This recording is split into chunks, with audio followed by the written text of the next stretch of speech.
Hey everybody, Joe Snowmobiles here. I am looking at my LG washing machine that we bought new, I believe in or around 2016, maybe 2017. I'll have to confirm that, but we've had it for a long time. This is the first time I've ever opened it up. And I kind of wanted to show what I went through and what I'm going to go through to clean this thing. To open it up, there's two screws on the back. There's one about right here, and there's one about right there. You just take those two out, you slide the whole top forward, and then it'll lift up just like that. There's no hinges, so what I've done is I've just put a bungee cord up to the ceiling there, and I put a bungee cord around the door so that it doesn't slam open and smash my glass. Other than that, it should be good. Just be careful you don't put too much stress on your wiring over here, all right? But as you can see, this thing's pretty dirty. It doesn't smell or anything, but there is a lot of goop. You can see that it's built up here pretty significantly. The same kind of stuff was all around here. When I first just took off that inner lid, you just pop that cap off, you pop the 10 millimeter, and then just pull that whole assembly out, just like that. So we're gonna take everything. I'll probably get the pressure washer and just pressure wash all this, and I'll probably use a shop vac, but I'll explain how I do that later when I figure out how I'm gonna do it. So it's not too bad. I did take off the top. I don't know if I was supposed to take out all these little screws, but these little screws that go in here look like they go right into the drum here, or it's the outside of the drum. So I took all those out, and then you just lift this little tab on the outside right here. Just pop that all the way around. There's a bunch of them, and then you can lift that piece right off. I'm gonna clean that too. And then let me show you, these were the screws that were holding that on. Okay, here's your little cap that goes on. You got to be careful, you don't want to break it. If you break it, you probably can get a new one online, probably free and inexpensive, but look at all the crud in that.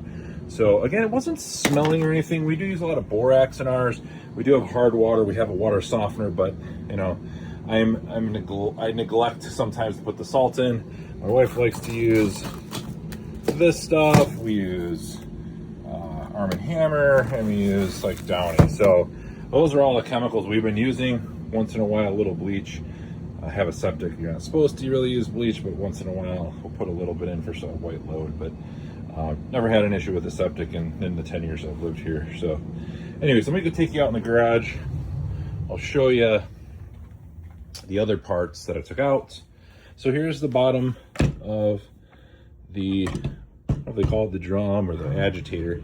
So as you can see, it looks fine here, but yeah, inside it's pretty dirty. We'll pressure wash all this off, and I'll show you before and after. And then this is the drum. The drum is, you know, it's fine inside. Nothing looks out of place or dirty. But when you look to the outside, it's not terrible. Oh, you'll hear some water in this balance drum or ring at the top. That's totally normal. I had to look that up.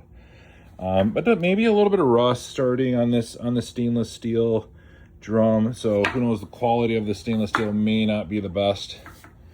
But again, an honest review after about 10 years of use, I don't think it's that bad. And maybe it's the chemicals and the borax we've been using that helps keep it somewhat clean. Let's take a look at the very bottom here. So there is a little bit of scuzz, you know, here. Not too bad though, really not too bad. So I just want to show everybody that, oh, to take out this part, you see those little holes down there, 1, 2, 3, 4. It's a 10 millimeter, and you just zip these right off. I use an impact, small impact, and I just zip them all off. And then this whole assembly here just pulls right up, This could be a little tricky. Some people say to use like some wire in each of the holes. I had these little grabbers, and I just put all 3 of them in, and I just pulled it right up. So not too hard. If you have something that can just hook underneath there, it should come right up.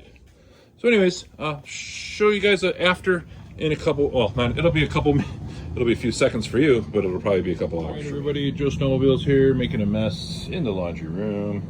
So here is the, I guess you would call this the plastic tub, right? After I pressure washed it. So I did like 4 sessions of pressure washing, because each time when it got a decent amount of water in there, kind of splashing back on me, so I sucked it out with, I have one of these Ryobi wet dry bags. They're awesome. If you don't have one, get one. Maybe I'll post it in the comments, or I mean in the description, so you can link to it. I just noticed, look at that. Those are little hearts at the bottom of the tub. How cool is that? I don't know if that's just the design or what. That metal piece, I believe, is galvanized steel, and it is corroding here. You can see there's a little bit of corrosion. I don't know if that's the paint, is partially the paint flaking off or the coating, but that does have some corrosion after all this period of time. So not too concerning, but just something to be aware of. I plugged the hole so I wouldn't get all the debris in there, and then I shop vac, because I shop vac got all that little crud out that was in there. So got that nice and clean. Obviously I have like hard water and have rust, so I'm not really worried about this because that's just gonna stay on there. I could treat it with rust out stuff. I use this stuff here. If you watch some of my other videos, you'll see I've used this on my showers. This works really good. Not being sponsored by them, but if they want to sponsor me, that'd be great. Let's take you outside in the garage. I pressure washed the other pieces outside here. And come on, dudes. See what we got. Had to bring the pressure washer in the garage because the hose wouldn't reach, but there it is, gas pressure washer. If you don't have one, you could just use a scrub brush. I did touch up a few spots with the scrub brush, but look at that final result there compared to what it was before. Big difference, big difference. And remember all the dust, it was mostly just dust on the top of that. And then I've got this nice and clean, pressure washed in there. And if you remember, the other side of this was really dirty. I pressure washed that. So some of these pieces you may need to take to the car wash if you don't have a pressure washer. But really, honestly, this job should take you an hour or two tops once you have everything. Taking this apart is just 10 minutes maybe. So don't be scared. It's not a huge project. Anybody could do it. Don't have to be a rocket scientist. I did pressure wash the inside as well. Wasn't quite as dirty on the inside, obviously just maybe at the very bottom it was, but that got that cleaned up really nice too. So gonna put it all back together, and then I'll probably run like one short cycle just to kind of flush any debris through that might have got loosened up through this process. And then I'm gonna do a load of laundry and have some clean clothes for the week. Thanks guys for watching. Hope you enjoyed it. Don't forget to subscribe, like this video, it really helps me. And I will continue to make these little fix videos whenever I get an opportunity. Have a great day.